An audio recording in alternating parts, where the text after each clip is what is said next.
Biafra will come. You either allow us to go in peace or you are going to remain pieces and Biafra will still go. And you see this thing we are asking now, that you must recognize the Biafra referendum. It is going to end in the round table when the stupid and foolish ones have died in Biafra land. Many of those terrorists they are sending, they are going to die, all of them in Biafra land. You cannot just come to kill us and we watch you and fold our arms to watch you kill our women and children. It's not possible. So you will die in Biafra and your spirit will never be alive to witness the round table discussion of how they are going to accept the referendum of Biafra and how Biafra will come, because it is going to come and it is going to happen. Everything happening today will end up in a round table, and we have prepared for that. I am telling you. But you see, welcome, fellow Biafrans, lovers of freedom. I welcome you to this amazing platform once again, and I wish every one of you a very happy new year.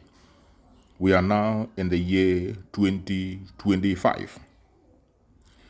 This is the platform that belongs to the United States of Biafra, and in here we bring information that has to do with the United States of Biafra, information that are coming from the office of the Deputy Prime Minister, Dr. Ngozi Orabueze. In this platform, we'll say things the way they are. Please like and share these videos to all platforms, share to family and friends, share to everyone that you can get to, so that this information will sink in, because it is very important. In this episode, I'm going to share with you an update coming from the Deputy Prime Minister, Dr. Ngozi Orabueze, the COS interim. You have to listen properly and carefully for you to get a lot of answers to the questions that have been asked on a daily basis. There's no way you will listen carefully to this information and you'll still be confused. Let's watch and hear from the Deputy Prime Minister, Dr. Ngozi Orabueze. Pay attention to all statements and you'll be glad you did. Let's watch. Conduct himself or does anything against the government. The government has the power to do that. So that is why I keep telling people all the things these people are doing, they have no basis, they have no legal value, they have no legal undertone to what they're doing.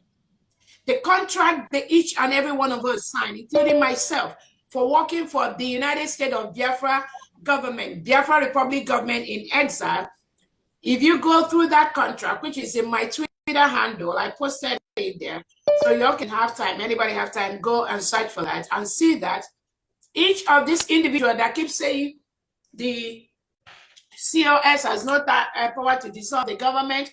Again, dissolving the government is what the Prime Minister has always wanted, publicly and private, unless somebody has not been following Obatobi. But if you have been truly following the Prime Minister, you will hear when he has repeatedly said, once the Biafra government is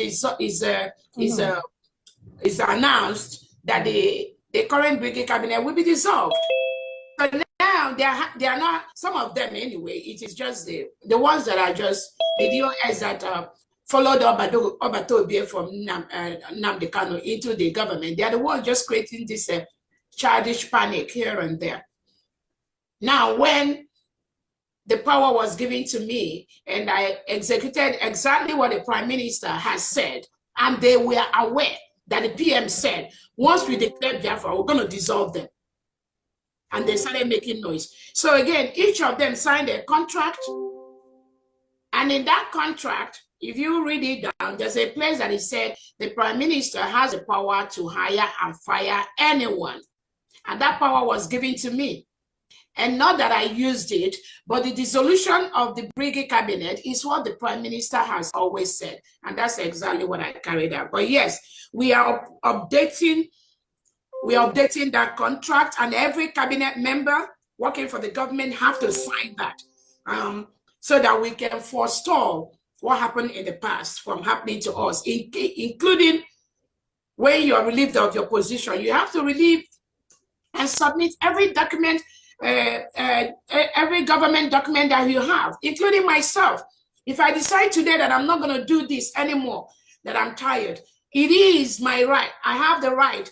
It is within my based on the contract that I signed with the government, to submit everything that I have. Anything that I can submit, including passwords, including a website. That is the right thing to do in a good organization, in a good administration. You submit what you have for the organization when you're relieved of your position. You don't hijack that. You don't change passwords to stall the functioning of the organization. That was for the criminal act.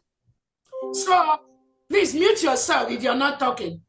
So we are putting things in place to make sure that all the secretaries, all the cabinet members, anybody that is going to work for the Biafra government, and even in Homeland, all these offices directly under the government, they signed that. Then on the second one, I know you talked about reaching out to African countries, the Pan-African countries. Green. Oh yeah, we have a department. We have a department that is doing that. We have our lawyers, we have our lobbyists. Again, not the public lobbyists. We have private lobbyists. Again, a lot of people don't know a lot of things, but we have our legal department that is following up to submit the appropriate letters. And again, if you're an administrator here in any country, we want to make sure that all the documents we are submitting are uniform. It's coming from our legal department.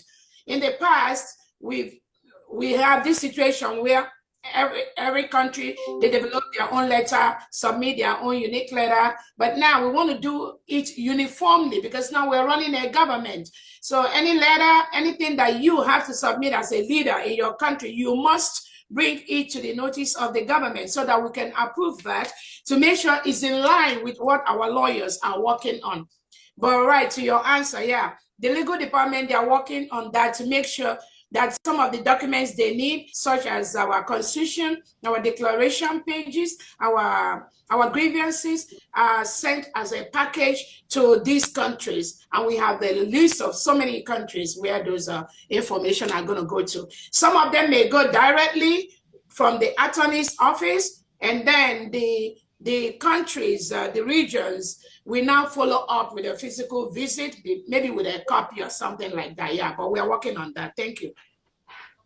Okay, thank you so much. I have not finished, sorry. I still have one question. But based on the first question our DPM answered, I think you have not really touched what I mean. I know we have contracts. Like now in Europe, if you want to do, if you are not a citizen and you have to get their resident, they will demand for police report and from your country, and that will make the paper legitimate, knowing that you are not a criminal. That's what I'm trying to say. If you are a nationalist, you are going to do that with National Police Office. You go to the National Police Office. That's what I mean. Because if police is involved, we will comb a lot of all these fraudsters that's come in our midst. We have that as part of the project we are going to be doing. Yes, that's a good one. Yeah, we're going to be implementing that to reduce, like you said, what happened to us where we don't have, again, sometimes we can say there might be reason why I don't know. I don't want to protect, but yes, we're working on that. I don't give a fuck. I don't care. Okay, so thank you so much. My last question. Mute yourself if you're not talking. Mute yourself. Okay, unmute yourself. Unmute yourself, Calista. Your last question, please. Okay, thank you. My last question goes to the security. Well, the last time I suggested I asked if there is something like a WhatsApp group, a WhatsApp message or email is put on for everybody to communicate about security. Like where I am, you see some faces that you don't want or you suspect. You have the information how to send instant information in Spain. That's why the terrorists have not been able to break into Spain. In fact, it's very, very difficult for everybody knows everybody, and once you suspect, police will come. At times they will come, they will not say anything, they will just investigate. You don't even know. They will like me, somebody has come to where I'm living and he's not living in an area. I told the person to wait downstairs. Before 5 minutes, police arrived. And the person knew they came because of him, but they walk around, watch him because he was waiting for me with documents. We are going somewhere. And they stayed around, and they left. They saw that it's not harmful. And I want to ask, if we have such a thing, now that we are a nation, it will help a lot for those that has put their life in the front to save others, so that themselves also, when they see what they don't like, they can send information, and this information can be made use of, watch, probed, know if it is necessary or not necessary.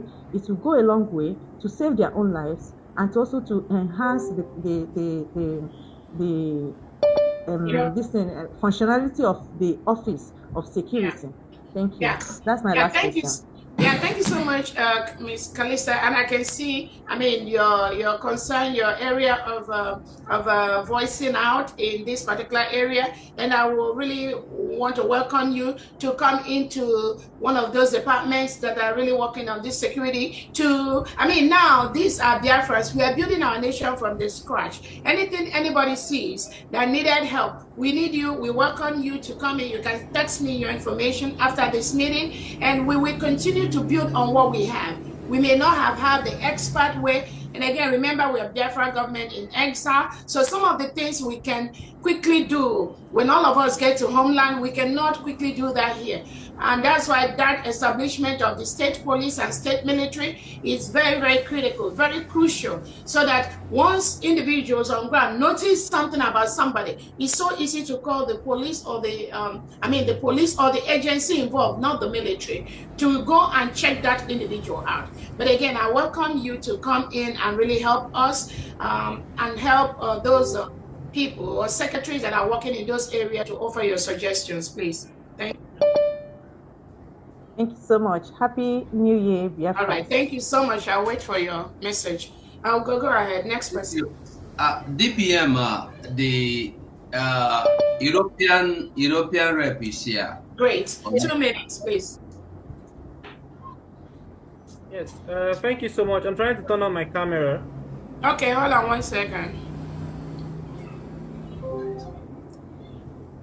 Yeah, go ahead. And it's like when they turn this camera, some of these elements. But I know somebody asked about the question while we were looking for you is because of what happened in Europe, where we have a lot of disconnect among the European administrators based on this little problem we had, where some European administrators were able to manipulate individuals based on the access that some of these brigade cabinet members had with Europe.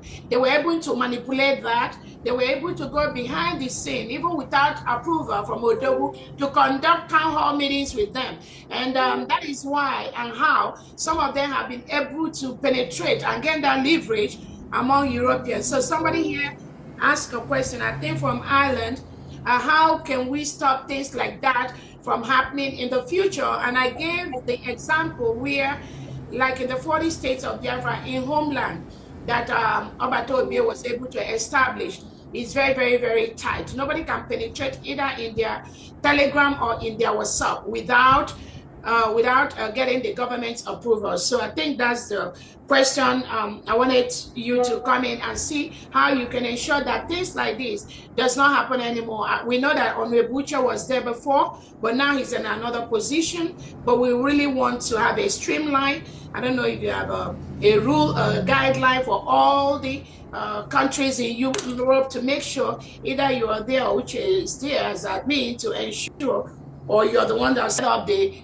I don't know. So just go ahead. That was the question. Yes, thank you so much, Excellency, the DPM, and every the dignitaries in the House. Thank you for honoring this invitation. Biafrans, first and foremost, Happy New Year. We know our government. There is no parallel government. We don't have, if you want to call any other government here, it is this government and some other people who are just wasting their time. That said, we are already working on we're in the process of creating platforms that will be handed over to the current admins, and that will be tightly monitored to avoid the the little ordeal that we had previously, you know? And yeah, regarding Europe, it is a matter of those who were not, who did not really know what they came to do, who did not really know their jobs. So they got easily distracted. Some of them broke or violated, you know, the agreement that they signed. And I hope those kind of violations will be revisited in the nearest future. So Europe is doing good now. We have serious-minded people. We have even better and great minds that have been added to the Europe family, and we would, you know, move ahead. But I want to address, currently I am the acting European administrator or representative, pending the time we, you know, finalize the structure of the foreign department, because for public information now, before the PM's ordeal, he approved the foreign department structure. He approved it, and we have evidence to show that he approved it. So we would not wait. We will work on this structure and move on. We've been hearing things about the charter. This is mine. Can you see it? Can you see it, please? Yeah, we can. So I want to show on the front, on the first page. Let me make the lights a bit clearer. On the front page of the charter, whose signature is this? Okay. No, please, I need an answer. Whose signature is it? Yes. Our Deputy Prime Minister, Dr. Ngozi Orabueze. Thank you. On the back page of the charter, can you see the signature? Yes, PM signature. Yes. So when you say you have your signature on the documents, it is not about you telling a lie or whatever. And to our great Biafran women, I want to apologize on the sane and sensible Biafra men on our behalf. We are not barbaric people. We are very civil people. Some barbarians, some uncultured individuals have been using certain derogatory words. Please forgive us for that, okay? We know who we are, and we would not lose focus. Thank you so much for giving me this time. I would go back to listen. Thank you. This is the United States of Biafra for Biafrans, and you have just listened to the Deputy Prime Minister of the United States of Biafra, Dr. Ngozi Orabueze, clearing the cloud and also making it clear what the Biafrans stand for and where they are going and destination. And she has been able to answer different questions that have been bothering Biafrans here and there. And I bet you, go back and watch this very program over and over again. You will be glad you did, and you will never, ever be confused about what you're hearing. Please pay attention to every single information in this very program. It is clear. Biafra today is going to be run by those who care about the Biafran people, those who have feelings for the Biafran people. And that is what we are going to do, and that is where we are today. Mothers who are concerned, you know how mothers are concerned about their children. Today, the motherland is in the hand of the mothers, and I bet you it can never be better than this. Go back and watch this over and over again, and Chukwu Okike Abiama will give you a clear interpretation and open your eyes to see that the United States of Biafra have come to stay, and no man born of a woman will stop it. All hail Biafra. Peace, progress, unity, and equity. Thank you. Stay blessed.